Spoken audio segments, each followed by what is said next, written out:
Alan McGee, the legendary manager of Oasis, once shared his unforgettable experience of meeting the king of pop, Michael Jackson. It was a surreal moment for McGee, who wasn't expecting such a chance encounter. Who would you say was the biggest band of all time? Well, they're not the biggest band of all time, but they're big. Yeah, yeah. Oh, for me, the Beatles probably, ultimately. Yeah. Do you know what I mean? Queen and that were amazing. Amazing, yeah. I liked them. Yeah, the Beatles, I think they're still #1 bestseller worldwide. Yeah, because it's like it's a never-ending sort of thing. You know what I mean? You know, it's like I think they got so popular. There's a reversion of copyright after 50 years. I think they've had to change the laws to make it 75 years because the Beatles are still popular. Mm-hmm. Did Michael Jackson have the rights to their songs or something? He had the publishing rights. Yeah. Yeah, because that must have been worth hundreds. I met Michael Jackson. Did you? Yeah, I did meet him. Yeah. Where? I met him twice. The first time was in 1992. It's before the paedophile shit, and because he came, I think he was outed as a paedophile initially, about 1994, and I just signed to Sony with Creation, and they said, "Oh, come to Japan to meet everybody," and I flew to Japan. I had a week in Japan. At the end of it, Michael Jackson had been doing 8 nights at the Tokyo Dome, right, and Bobby was in town. I think Bobby was playing a show. And Bobby wanted to go, and I didn't want to go. And they went, Gillespie's not coming, right? But we'll have McGee, all because they thought I was more sane. Foolishly, right? Fuck, were they wrong? Right. And then we went through all this security, and we get taken in, and then we put in this room of like people wanting to meet Michael Jackson. I was the only person in the room that didn't want to meet Michael Jackson. And Sony were picking 5 people to meet Michael Jackson, and I went, Alan McGee, Creation Records. And I went through. I mean, he's really tall, Michael Jackson, and it was like a photo opportunity. And they never sent me the photo, right? And you had to announce yourself to Michael Jackson. And when I get nervous, I get really Scottish, right? And I went, Alan McGee, Creation Records. And I'm like, Michael Jackson's looking at you, fucking freak. And I met him that time, and then just for a photo. And then the next time I met him was about 96, and I was getting on Concorde, and there was a guy, a really high up British Airways kind of guy, went, "Are you with Michael?" And this was something early January 97, I think it was. And we went, "Yeah, we're just taking the piss, me and my pal." And we went on up the back, and this is when I kind of knew he was a paedophile, all right.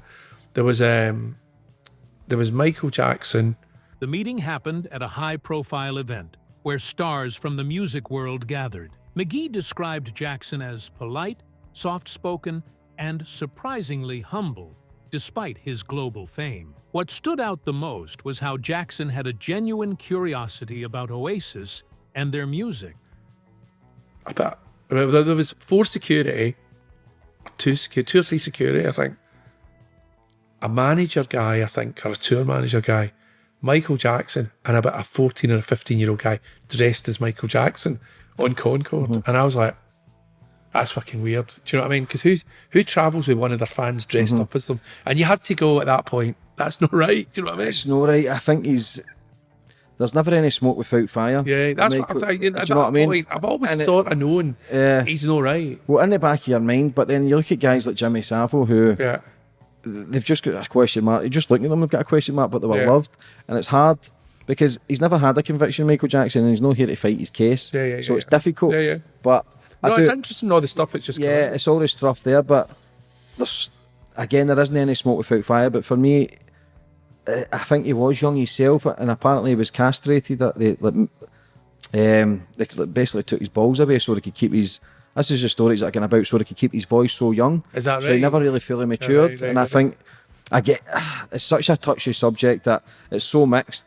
But again, that industry is rife with it. And yeah, it's sad to think that because he was the biggest artist out of them all. Yeah. He was the biggest entertainer. All I know, James, is I actually met him a couple of times. The second time I met him, he was a 15-year-old, 14-year-old boy dressed. Yeah, how was he when you met him?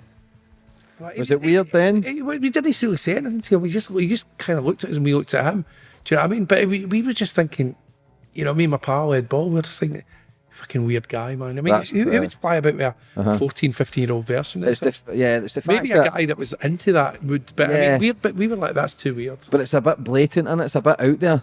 Well, he was in. I think it was in the Sun, like I think it was something like the Mirror of the Sun, the day like Michael Jackson with. They didn't even say he was with a young boy. It was just like it was going through the airport at Heathrow. I think we landed. You know what I mean? Yeah, it's a touchy subject and it's hard to think. But again, it's just one of those fucking things that people are kind of mad in that industry, that people do go kind of nuts. Yeah. Do you know what I mean? Was there anybody you've met a lot of A-listers in your time? Was there anybody you were starstruck with or really want to meet? Yeah, one time I was in the dressing room. The only time ever really that I have been starstruck, if you want to call it that. I didn't know what to say. It was in Glasgow again. It was in the SEC, and a teenage fan club supporting Neil Young. And Neil Young came in the dressing room for about 10 seconds and walked out, and I was like. McGee recalled feeling both awestruck and amused when Jackson complimented Oasis's unique style, proving that even the biggest stars admire one another. It was a moment McGee would treasure forever, a story that gives us a rare glimpse into how music connects even the most famous personalities in unexpected ways. Thanks for watching.